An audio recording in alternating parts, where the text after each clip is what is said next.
Hello viewers, যারা class 9 এ পড়ছো তাদের বাংলার হিমালয় দর্শন থেকে আজকে তোমাদের সাজেশন প্রশ্ন আমি দিয়ে দেবো। এর আগে আমি হিমালয় দর্শন পড়াটা ভালো করে পড়ে দিয়েছি, যে বা যারা দেখো না কিন্তু অবশ্যই আমার চ্যানেলে এসে ক্লাস 9 প্লেলিস্ট ফলো করবে, সেখান থেকে দেখে নিও। ঠিক আছে? তো দেখো, আজকে তোমাদের আমি হিমালয় দর্শন থেকে তোমাদের প্রশ্ন দেবো, ভালো করে সেগুলো খাতায় নোট করে রাখো। ওকে, প্রথম প্রশ্ন, হিমালয় দর্শন প্রবন্ধটি রচয়িতাকে। এটা কিন্তু প্রত্যেকটা গল্প বা কবিতার কিন্তু তোমাদের রচয়িতার নাম বা লেখকের নাম কিন্তু ভালো করে পড়ে রাখতে হবে। ঠিক আছে? তাই হিমালয় দর্শন প্রবন্ধ রচয়িতা তোমরা প্রত্যেকেই জানো, যারা পড়েছো, বেগম রোকেয়া। তারপরে প্রশ্ন, হিমালয় দর্শন রচনাংশে লেখিকার আলোচ্য বিষয় কি? দেখে না উত্তর, হিমালয় দর্শন রচনাংশে লেখিকা বেগম রোকেয়ার আলোচ্য বিষয় তার কার্সিয়াং ভ্রমণের অভিজ্ঞতা, অর্থাৎ তিনি কার্সিয়াং গিয়েছিলেন, সেখানকার যে অভিজ্ঞতা সেটাই তিনি কিন্তু এই হিমালয় দর্শন গল্পে তুলে ধরেছেন।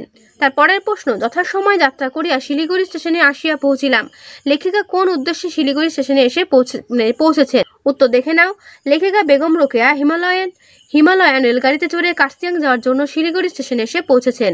তারপরে প্রশ্ন, হিমালয় রেল রোড কোথা থেকে আরম্ভ হয়েছে? উত্তর দেখো, হিমালয় রেল রোড শিলিগুড়ি থেকে আরম্ভ হয়েছে।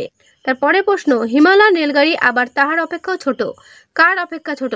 উত্তর দেখে নাও, হিমালয়ান রেলগাড়ি ইস্টার্ন বেঙ্গল রেলগাড়ি অপেক্ষা আকারে ছোট। বেশ সুন্দর দেখায়। হিমালয় দর্শন রচনাংশে লেখিকা কোন জিনিসটিকে বেশ সুন্দর দেখায় বলে মন্তব্য করেছেন? উত্তর দেখে নাও, লেখিকা বেগম রোকেয়া ছোট ছোট হিমালয়ান রেলগাড়িগুলোকে খেলনা গাড়ির মতো সুন্দর দেখায় বলে মন্তব্য করেছেন। তারপরে প্রশ্ন, পথের দুই ধারে মনোরম দৃশ্যটি কি? উত্তর দেখে নাও, শিলিগুড়ি থেকে কার্সিয়াং যাওয়ার পথে দুদিকে কোথাও অতি উচ্চ পর্বতশৃঙ্গ, আবার কোথাও নিবিড় অরণ্য দেখা যায়।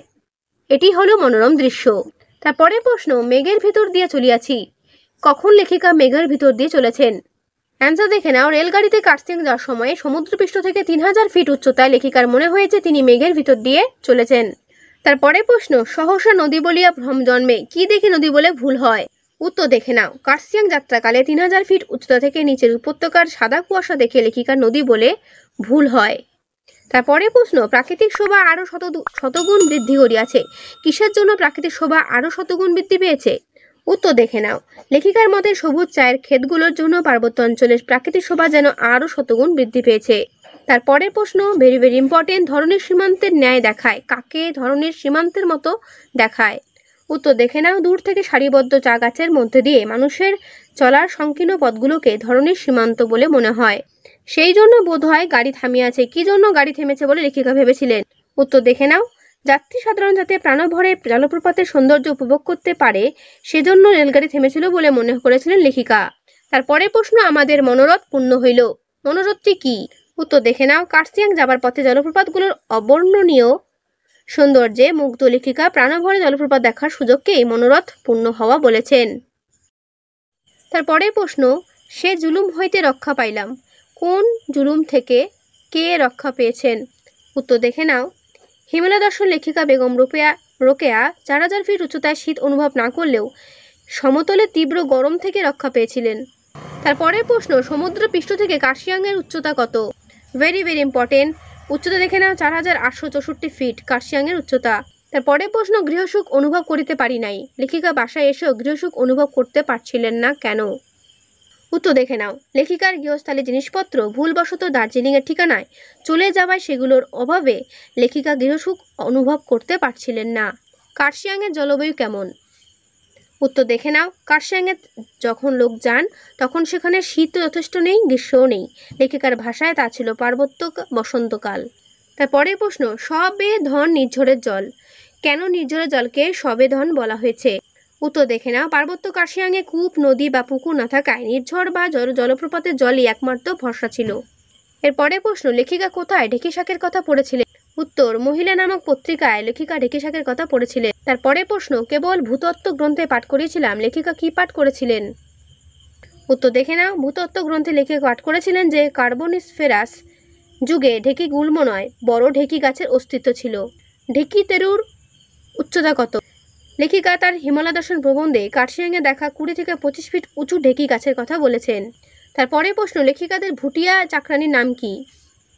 উত্তর ছিল ভালু, লেখিকাদের ভুটিয়া চাকরানির নাম ছিল ভালু। তারপরে প্রশ্ন, ভুটিয়ানিদের ঘাগরার বিশেষত্ব কি ছিল?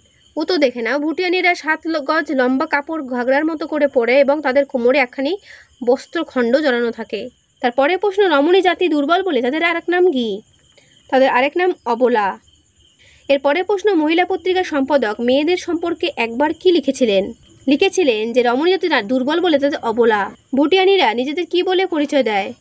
পাহাড়নি বলে নিজেদেরকে পরিচয় দেয়। ভুটিয়ানিরা কিভাবে পেটের ভাত জোগাড় করে? উত্তর দেখে নাও। পুরুষদের থেকে অর্থ সাহায্যের আশা না করে পার্বত্য পথে পাথর বয়ে উপার্জনের মাধ্যমে পেটের ভাত জোগাড় করে ভুটিয়ানিরা। এর পরের প্রশ্ন, যেন ইহাদের মতে নিচেকা আদমি অসভ্য। কাদের মতে নিচেকা আদমি অসভ্য? উত্তর দেখে নাও। পাহাড়বাসী ভুটিয়ানিদের মতে নিচেকা আদমি অর্থাৎ সমতলবাসীরা অসভ্য। এরপরে প্রশ্ন, এখনো সে স্বাদও পূর্ণ হইল। কোন স্বাদ পূর্ণ হলো? উত্তর দেখে নাও। বঙ্গোপসাগর দেখে সমুদ্র দেখার স্বাদ মেটার পরই বাকি ছিল পর্বত দেখা, সেই স্বাদ পূর্ণ হওয়ার কথাই বলা হয়েছে। তো এই হলো শর্ট প্রশ্ন। এবার বড় প্রশ্ন দেখে নাও। এখনো সে স্বাদ পূর্ণ হলো, কে কথা বলেছে, তার কোন স্বাদ কিভাবে পূর্ণ হয়েছিল? দেখে নাও উত্তরটা, ভালো করে দেওয়া রয়েছে বড় করে, ভালো করে করবে। ঠিক আছে। তারপরে প্রশ্ন, ঈশ্বরই প্রশংসার যোগ্য, তিনি ধন্য, বক্তাকে বক্তার এরূপ মন্তব্যের কারণ কি? বড় প্রশ্ন, আমি যেগুলো বলছি সেগুলো ভালো করে করবে। ঠিক আছে। চিত্র দেখিয়ে চিত্র করে নৈপুণ্য বোঝা যায়, প্রসঙ্গটি ব্যাখ্যা করো। বাকি উত্তর দেখে নাও। এর বাকি উত্তরটা এই পর্যন্ত শেষ হলো। আমি পাহাড়ে আসিয়া অত্যন্ত সুখী এবং ঈশ্বরের নিকট কৃতজ্ঞ হইয়াছি। কে কোথায় পৌঁছেছিলেন, তার এরূপ মুগ্ধতার কারণ কি? করবে। ঠিক আছে। এখানে সুন্দর করে উত্তরটা দেওয়া রয়েছে, করে নেবে। এরপরে প্রশ্ন, অবশেষে কার্শিয়াং স্টেশনে উপস্থিত হইলাম। কার্শিয়াংয়ের উচ্চতা কত ফিট? যাত্রাপথে লেখিকা কি কি উপভোগ করেছিলেন? করবে। ঠিক আছে। বারবার করে বলছি, প্রশ্নগুলো পড়ার আগে অবশ্যই পড়াটা ভালো করে পড়ে নিও, তাহলে প্রশ্ন উত্তরগুলো মুখস্থ করতে কারোরই কোনো সমস্যা হবে না। সকলই মনোহর। হিমালয় দর্শন প্রবন্ধ অনুসারে মনোহর দৃশ্যের পরিচয় দাও। এর উত্তরটা দেখে নাও। আমি বইটা আস্তে আস্তে সরিয়ে তোমাদের দেখিয়ে দিচ্ছি। ঠিক আছে। তো তোমাদের হিমালয় দর্শন থেকে এই হলো প্রশ্ন সাজেশন। এগুলো ভালো করে করো, পরীক্ষা ক্ষেত্রে কিন্তু এর মধ্যেই কমন পাবে। ঠিক আছে। এগুলো ভালো করে এখন করতে প্রত্যেকেই শুরু করে দিও কিন্তু, কারণ তোমাদের এরপরে চলে আসবে দুর্গাপুজোতে কারোরই পড়া সেরকম একটা হয়ে ওঠে না। তো চেষ্টা করবে সিলেবাসটা পুজোর আগেই শেষ করে ফেলার। ঠিক আছে। তো আজকের ভিডিওটা আমি এখানে শেষ করছি। কেমন লাগলো অবশ্যই কমেন্টে জানিও, ভালো লাগলে লাইক করো, বন্ধুদের কাছে অবশ্যই শেয়ার করতে ভুলো না।